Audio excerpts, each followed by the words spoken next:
kami merasakan tidak ada kemanusiaan, tidak ada keadilan. Nilai-nilai kemanusiaan kami itu dilanggar dan dirampas.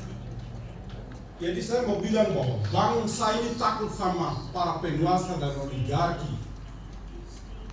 Saya mulai jalankan ketika perusahaan investasi perusahaan perkebunan kelapa sawit mereka masuk di wilayah Tanah Adat Tawi sejak 2013. Itu tanpa sepengetahuan kami. Ada orang-orang yang dipakai oleh pihak perusahaan dan mereka mengatasnamakan marga-marga yang lain.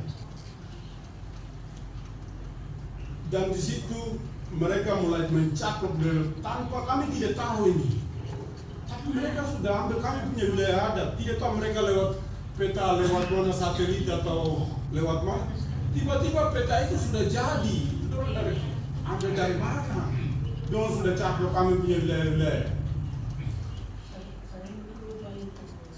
Jadi menurut saya, dong mulai pakai Undang-Undang Dasar 45 Pasal 33 Ayat 3 itu dan dong mencakup kami punya wilayah.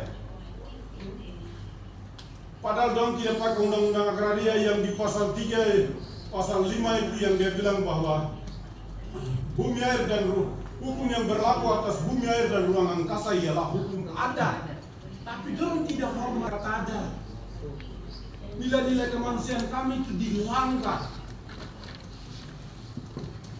Sementara ini saya sudah jalan mulai sejak 2013 sampai dengan 2016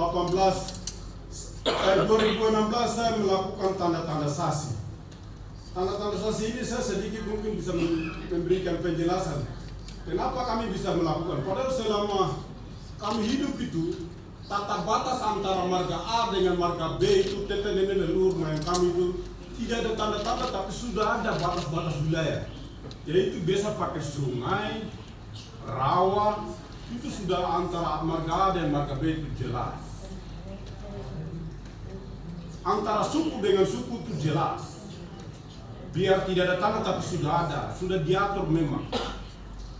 Dengan kehadiran mereka, sekarang yang kami adalah melakukan tanda saksi, tidak ada biaya dari pemerintah, tapi kami lewat swadaya sendiri. Ini biaya keluar juga. Pemerintah selama saya mulai bergerak sejak 2013 sampai hari ini, tidak ada sumbangan dari pemerintah siapapun.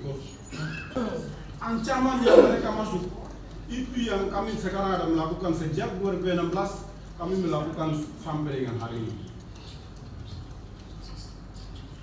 Tanda saksi itu, di situ kami ada yang pertama, kami pakai patok adat.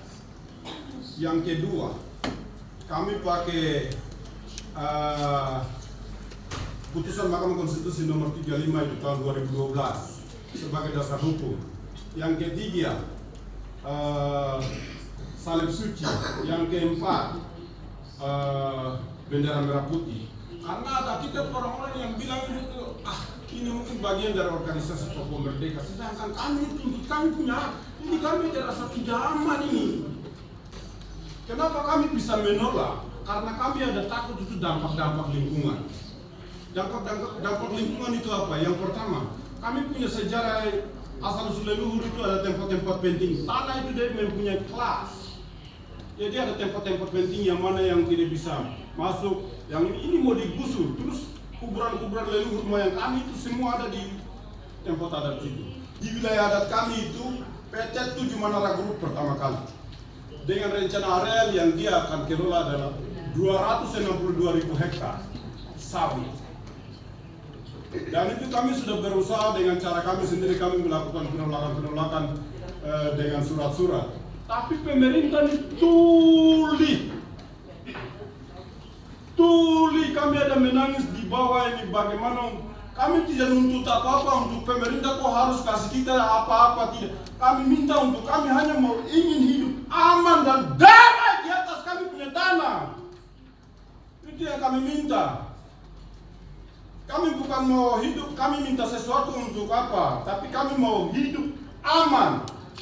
Tapi sementara ini mereka paksa dengan militer lah segala macam. Akhirnya antara kami dulu, antara saya dengan saya punya adik kakak kandung, sebenarnya dulu itu baik, tapi sekarang ini dengan cara-cara mereka promosi, mereka uang, fasilitasi mereka dengan uang. Sekarang antara kami ini mereka ada bikin untuk adu domba. Itu yang terjadi. Sedikit lagi kami di wilayah Ayu, sedikit lagi meledak. Konflik timur, siapa yang mau tanggung jawab? Ini banyak nyawa yang nanti korban. Saya tidak mau saudara jadi lawan hanya karena uang. Jadi saya minta kepada waktu ini saya bilang supaya negara-negara di dunia harus fokus lihat kami Papua. Pelanggaran HAM banyak sekali terjadi di kami Papua. Kalau tidak dipulihkan dari sekarang, konflik akan timbul dan negara sendiri akan pusing. Yang salah siapa?